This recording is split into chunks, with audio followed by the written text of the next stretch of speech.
Halo Sobat Sehat semua, Assalamualaikum warahmatullahi wabarakatuh. Salam jumpa kembali dengan saya Sugito di channel Berbagi Sehat. Channel edukasi dan motivasi seputar asam lambung, GERD, anxiety psikosomatis berdasarkan pengalaman saya. Saya bukan siapa-siapa, bukan dokter, juga bukan tenaga medis. Saya hanyalah orang yang pernah menderita asam lambung, GERD, anxiety psikosomatis dalam waktu yang cukup lama. Dan alhamdulillah sekarang sudah sembuh.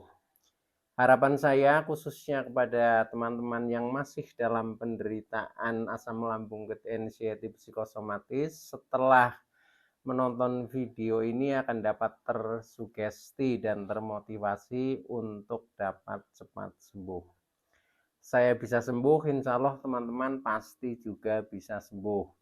Badai pasti berlalu. Baiklah teman-teman, pada kesempatan kali ini ya saya akan berbagi seputar asam lambung, GERD, anxiety psikosomatis dengan topik perlunya pendamping yang semangat akan cepat sembuh dari asam lambung, GERD, anxiety psikosomatis. Baiklah teman-teman, sebelum saya lanjutkan ya, tolong yang belum subscribe channel ini klik subscribe dan loncengnya supaya teman-teman tidak ketinggalan konten video-video berikutnya. Dan jika suka, klik like, selalu bagikan ke sosial media teman-teman. Semoga bermanfaat buat kita semua. Baiklah, kita lanjutkan. Jadi topik kita kali ini adalah perlunya pendamping yang semangat supaya cepat sembuh dari penderitaan asam lambung, GERD, anxiety psikosomatis. Teman-teman semua, penderitaan asam lambung, GERD, anxiety psikosomatis memang penderitaan yang bisa dibilang memang betul-betul perlu perhatian yang lebih dibandingkan penderitaan yang lain. Mengapa demikian? Karena memang selain kita menderita secara fisik ya, akan tetapi gangguan psikis juga terganggu, yaitu contohnya dengan anxiety dan psikosomatiknya. Nah, oleh karena itu, maka di dalam kita berikhtiar mencari kesembuhan ini akan lebih mudah ya, akan lebih mudah atau akan bisa lebih cepat berhasil ketika ada pendamping yang semangat gitu.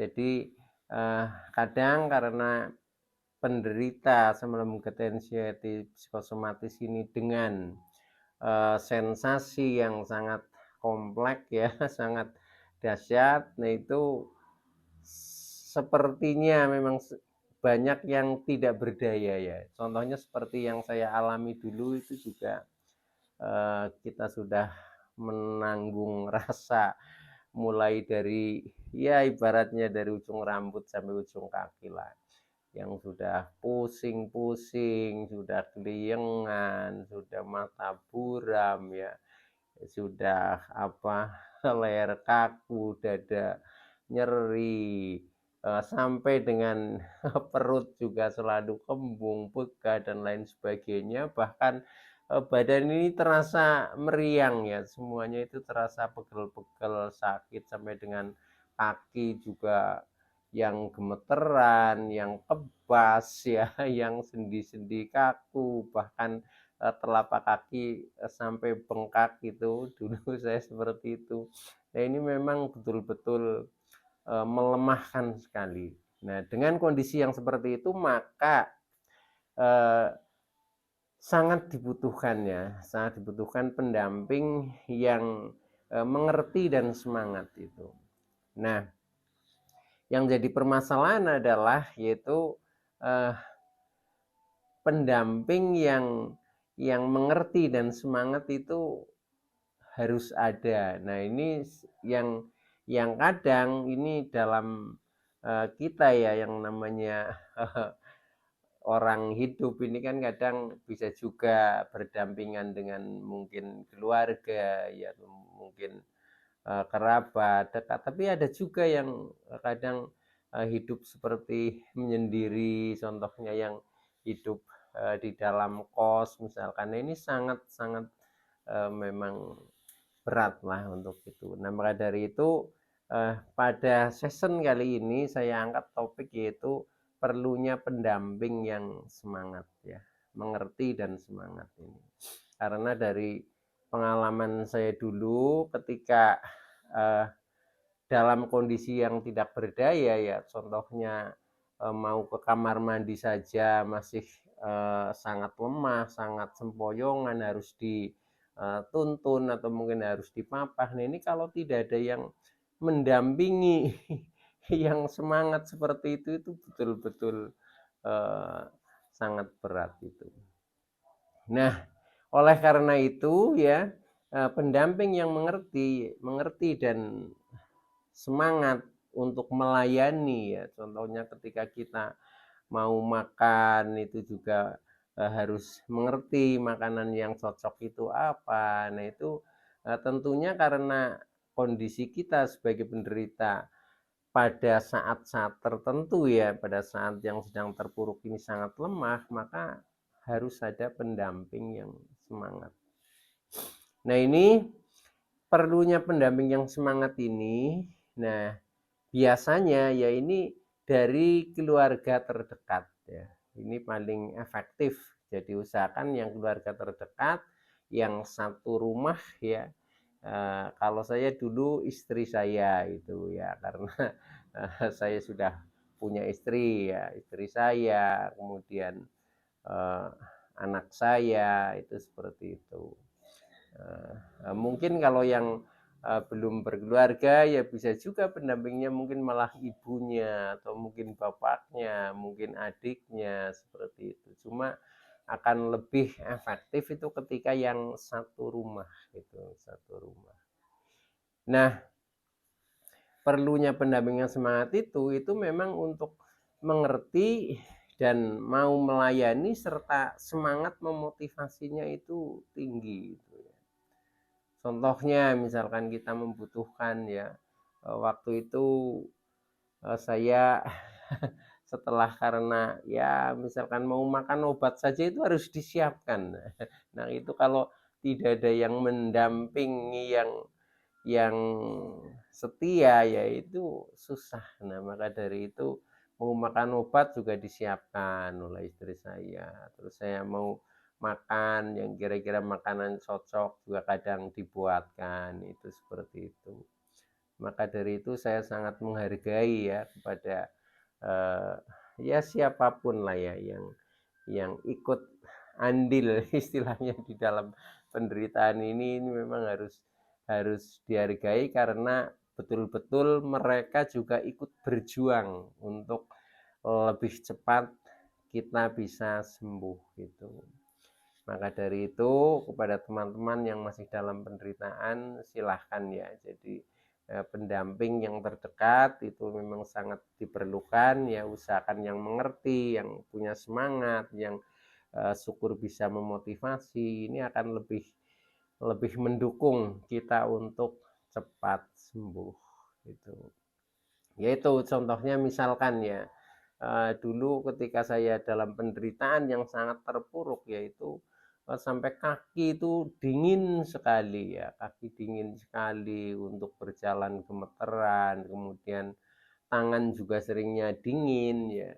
Nah, itu selalu menyiapkan air hangat ya, air hangat ditaruh di dalam ember itu ya, ya setengah ember, kemudian dikasih garam, kemudian dikasih serai ya, serai yang dikeprek. Nah, kemudian itu tiap malam sebelum tidur itu kaki saya itu saya rendam dulu di situ. Nah, itu kalau bukan pendamping yang menyiapkan itu kita susah sekali. Contohnya seperti itu. Nah, akhirnya terbantu dengan itu. Nah, akhirnya ternyata sangat membantu ya. Saya menjadi kakinya tidak begitu dingin. Kemudian setelah itu eh, badan menjadi agak hangat. Kemudian tidurnya menjadi lelap. Nah, ini berkat dari perjuangan pendamping itu teman-teman. Maka dari itu silahkan lah ya, silahkan teman-teman untuk menyelesaikan penderitaan ini, manfaatkan pendamping yang semangat teman-teman. Itu sungguh berarti ya, menurut pengalaman saya itu seperti itu. Sampai dengan ya misalkan kita belajar berjalan ya, belajar berjalan sampai keluar rumah, baik itu dengan jalan kaki, belajar berkendara, naik sepeda motor, itu pun harus ada pendampingnya. Nah, maka dari itu karena kita terkena anxiety itu serba ketakutan ya, itu akan lebih cepat pulih ya kondisinya ketika itu pendampingnya memang betul-betul selalu memotivasi dan mendampingi, itu akan lebih cepat teman-teman. Baiklah ya, jadi pendamping yang mengerti dan siap melayani itu manfaatkanlah, itu betul-betul sangat berarti. Dan ketika itu penderitaan kita sudah membaik, juga hargailah mereka ya, karena betul-betul perjuangan ya, perjuangan. Maka dari itu kita memang akan lebih mudah ketika kita berjuang tidak sendiri ya. Apalagi dalam kondisi-kondisi yang sedang tidak berdaya, maka dari itu manfaatkan pendamping yang mengerti, yang punya semangat, itu insya Allah kita akan cepat bangkit ya, cepat bangkit dan akhirnya cepat sembuh teman-teman. Nah, dengan termotivasi oleh pendamping yang mengerti terhadap kita ya, atau mungkin kita juga kadang sharing-sharing dengan pendamping, dengan mungkin teman, dengan keluarga, itu pun sangat berarti. Nah, maka dari itu segala segala upaya setelah kita menemukan bagaimana metode kita untuk menyembuhkan asam lambung ketensiatif psikosomatis. Nah, ini ternyata jadi lebih efektif kita tidak seorang diri teman-teman, tidak seorang diri, yaitu kita manfaatkan pendamping yang selalu mendampingi kita, yang memiliki semangat ya, yang mengerti dengan kebutuhan kita, syukur yang bisa memotivasi kita. Nah, akhirnya kita akan cepat bangkit ya, dan berangsur-angsur akan menjadi cepat sembuh. Karena apa? Karena kebutuhan kita di dalam posisi penderitaan ini sementara sangat kompleks ya, sementara kondisi fisik kita atau badan kita sedang lemah. Nah, kalau kita tidak terbantu oleh pendamping, maka akan semakin lemah gitu. Oke teman-teman ya, jadi intinya begitu ya. Jadi pada kesempatan kali ini, supaya kita cepat bangkit, cepat sembuh, maka kita manfaatkan ya, atau kita perlu ya seorang pendamping ya, pendamping yang mengerti dan memiliki semangat serta mampu memotivasi kita untuk menjadi cepat bangkit dan pada akhirnya menjadi cepat sembuh. Oke teman-teman ya, jadi intinya pada season kali ini itu ya, jadi perlunya pendamping yang semangat, maka kita akan cepat sembuh dari penderitaan asam lambung GERD anxiety psikosomatis. Oke, itu dulu yang bisa saya sampaikan ya, kurang lebihnya mohon maaf. Kepada teman-teman yang masih dalam penderitaan, tetap semangat ya, tetap berjuang ya, semoga cepat sembuh. Kurang lebihnya mohon maaf. Terima kasih atas like, subscribe serta komennya. Saya Sugito dari channel Berbagi Sehat. Saya bisa sembuh, insya Allah teman-teman pasti juga bisa sembuh. Badai pasti berlalu. Oke, terima kasih ya. Wassalamualaikum warahmatullahi wabarakatuh.